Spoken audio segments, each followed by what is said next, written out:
And to answer that, joining me now is Yusuf Alabarda, who is a military analyst and a retired colonel in the Turkish Armed Forces, and Borzou Daragahi, who is a senior fellow at the Atlantic Council, specializing on the Middle East. Gentlemen, welcome to Straight Talk. It's good to have you here. So the world's most wanted man is dead. Borzou, what's next?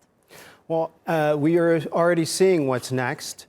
ISIS has named a successor, as well as a new spokesman. Spokesman was also killed in a subsequent raid. And they're regrouping. They're asking those who performed bay'ah, who gave oaths of loyalty to Baghdadi, to now give oaths of loyalty to the new leader. There's an attempt at regrouping. And there are also signs of anger among the ISIS ranks towards the U.S., towards the West. Probably the way that President Donald Trump described the killing of him dying like an animal, whimpering like a dog, it probably wasn't so wise in that it kind of riles people up. It was rather provocative and gratuitous. So his death actually did not deter his supporters, but emboldened them in a way? I think it's going to hurt.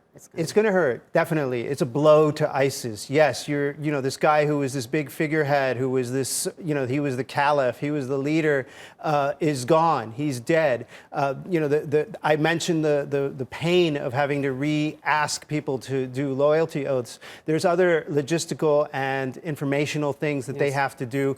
This hurts them. It harms their kind of illusion of infallibility, and it's just another blow. But definitely ISIS is regrouping. It's not gone. Was this al-Baghdadi was an operational leader, or because he was constantly on the run? So he was kind of a symbolic leader when compared to Osama bin Laden? ISIS was created primarily by former Baathists in Iraq. Yes. They used him, and they used this whole this scheme of the caliphate to regain power and regain influence after they completely lost it. And to a large extent, he was a dupe of those senior Iraqi officials who are part of the Shura Council, the advisory council, 8 men who really runs ISIS and who are really the brains behind the operational day-to-day operations of the group. So some Western media reports were speculating that Turkey may have known Baghdadi's whereabouts, but didn't actually help act. How is this possible? And tell us about Turkey's fight against Daesh. Yeah, Turkey is the only country who is fighting against Daesh with its infantry forces on the ground. There are more than 80 countries at the anti-Daesh coalition. All of them is just giving an air raid to the Daesh positions inside Syria and Iraq, but Turkey is the only country who fought against Daesh, and almost 3,000 Daesh terrorist members has been neutralized in the Euphrates Shield operation. We know that. And we know that Turkey is the biggest victim of the Daesh terrorist activities inside Ankara. People died. Yeah, has been killed by the terrorist attacks. So such kind of baseless claims does not reflect the truth. But what I can say that Turkey has captured the chief advisor of the Daesh leader of Baghdadi, and after questioning him, he informed all his allies and also sent him back to the Iraqi forces and shared all those information with the West. There are a lot of gray areas in this with regard to this operation, but Borzou, tell us about how it is possible for a man like Baghdadi to travel from Iraq to Syria and end up in one of the most contentious areas in the world, like Idlib. Yeah, it is sort of enemy territory for Baghdadi. Yes. Idlib is controlled by Hayat Tahrir al-Sham, an al-Qaeda spin-off that is an enemy of ISIS. I'm not exactly sure, but I imagine that you're talking about a very lawless environment, a very barren, sparsely populated desert environment where there's people roaming around this area who are not under any kind of government control. You pay bribes to get past checkpoints. When you get to a really hard checkpoint, maybe you get out of the car, you go on foot, you go by animal, you wear some sort of simple disguise, and that's how I would imagine it. This is maybe he paid some protection money. Exactly. You know, but look, think about this. This was a sparsely populated area even before Syria's troubles and before the troubles in northern Iraq. Think about the number of people who left afterward over the last 8 years. So there's not a lot of population here. Yeah, there's a lot of empty spaces when you talk about northern Iraq and northern Syria, a lot of hostile terrain and so on, a lot of drought-stricken agricultural lands where you can just sneak past in the fields. So, Yusuf, what do you make? I mean, how do you think he managed to survive, as just Borzou said, in a hostile area? Because they're talking about a couple of months. Yeah, and the most important issue, there is a power vacuum, and we know that Iraq and most of Syria is a failed state. For this reason, we shouldn't imagine that this is a European country and there is a huge intelligence inside Syria, and there are also legitimate forces who is checkpointing and controlling everything. That is not true. That's a failed state, the Syria. And the reason why Daesh became so powerful is because of that power vacuum. For this reason, moving al-Baghdadi from one point to another is not a big problem inside Syria. So he may move from the Raqqa area to Deir ez-Zor, from Deir ez-Zor to the Idlib area. That is not a very it's not that hard. That is not an issue that we should discuss this issue. As we mentioned, power vacuum, Borzou, do you believe that his killing will give Russians and the Assad regime just a convenient excuse to crush Idlib? Well, I mean, I don't think that they needed it. Why? I think that they had it. They were doing it anyway. How much more ferocious and violent and extreme can they be than bombing hospitals and schools and marketplaces? So I don't think that they really. I don't think it'll make much of a difference operationally. They bomb what they can. They bomb constantly. Human rights organizations have documented this in the West. The UN has documented this. They target hospitals. They target medical workers. So what more excuse do they need? But Idlib remains to be a problem both for Russia. They have a lack of ground forces. The Shia militias, the Iranian-backed Shia militias that supported Bashar al-Assad in his taking of central Syria declined to take part in this. They don't see it as part of their battle.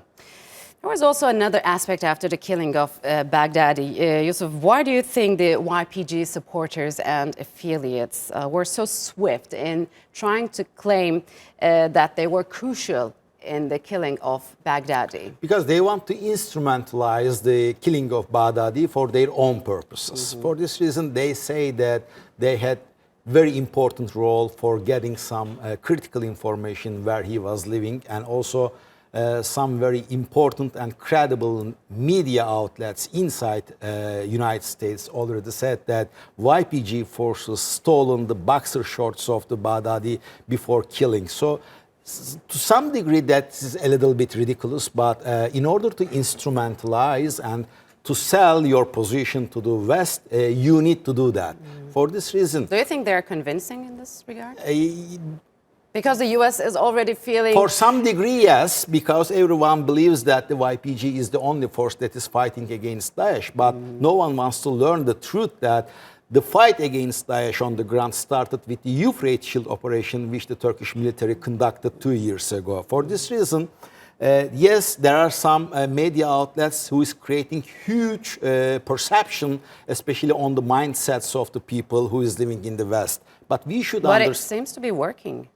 Yeah, to some degree, yes. But what we should know that the power vacuum who creates the Daesh and makes it very efficient inside the Syria area is because of the all kind of terror organizations, including the YPG forces also. So in order to fight against Daesh, we should clear all this area and create a non-failed state in those lands. I will say something. When you take a look at to the map of Syria, there are all kind of colors. It's like a rainbow. But now there is no black color. It means that there is no Daesh. So if Turkey No Daesh? No Daesh now, as a territory control, I mean. There is Daesh under the ground now, but Daesh has no lands who is controlling inside Iraq, inside Syria. When you take a look at 2 years ago, it was controlling as big as Britain itself. For this reason, if no one wants really no terrorism in those lands, they should contribute to clear the power vacuum in this area. When you take a look at to the facilities of what Turkey is doing in this area, operating schools, giving health care, hospitals, and 2 weeks ago, they opened 2 universities in this area. If you facilitate such kind of issues in this area, probably this is the best tool that you can fight with Daesh. So, Borzou, what do you think of Daesh's future? Will it reemerge stronger than before? I don't know about or stronger than before, but I think that the fundamental problems are still there in the Arab world. The alienation, the corruption, you see protests today, massive protests today in Baghdad, Yes. in Beirut, in Algiers. You see trouble in Egypt. You see discontent everywhere. You see a corrupt elderly elite lording over young people wanting better lives everywhere. And in addition to that, you have these big, huge security vacuums. This is the ideal scenario for jihadi groups, whether it's ISIS or Al-Qaeda or the next they'll iteration just capitalize of ISIS. on this situation and To power capitalize. vacuum. I will say one thing though. I think that in terms of the YPG, they did fight against ISIS in Kobani. That was a tough fight. And through that process of fighting against ISIS in Kobani, with Turkish help at that point, they developed a formula.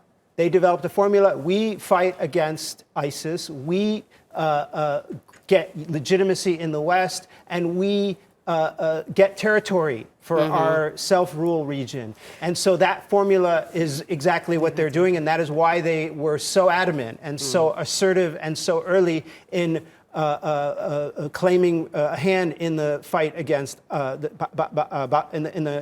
the killing of Abu Bakr al-Baghdadi, but also in terms of their fierce opposition to ISIS, because they're a Marxist-rooted group versus a Islamist-rooted group. There is an existential conflict between those two entities. Yes, exactly. Creating one terror organization after another. Gentlemen, we're out of time. Thank you very much for joining me on Straight Talk.